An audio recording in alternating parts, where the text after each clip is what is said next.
L'Espai de Cultura Nexe de Sant Fruitós de Bages va ser l'escenari on dissabte al migdia es va gravar un lip-dub que s'emmarca en els actes de la 7a trobada de dones, que es va celebrar al municipi bagenc durant tot el matí.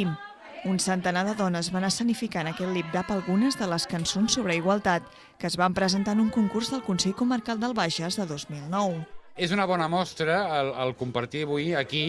per exemple, els tallers que s'han fet, però sobretot, per exemple, aquest lip-dub que s'han acabat, perquè és un lip-dub que han treballat elles pel seu compte durant les últimes setmanes, i a més hem fet servir una música que l'any 2009, des del Consell Comarcal, vam fer un concurs públic perquè ens fessin una cançó dedicada a l'àrea de la dona,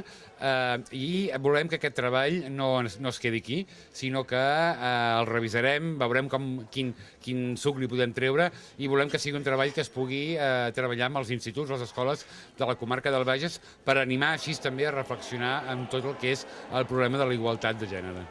A banda del lip-dub es van fer diverses activitats durant tot el matí de dissabte, com xerrades o tallers. Aquesta trobada el que es fa és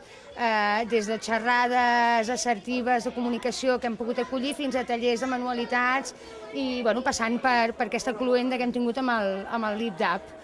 El plat fort de la jornada, però, va ser aquest lip-dub que convida a reflexionar sobre la situació de la dona a casa, a la feina o al carrer. A aquesta iniciativa s'hi van sumar diverses entitats de Sant Fruitós. El resultat d'aquesta gravació es podrà veure properament.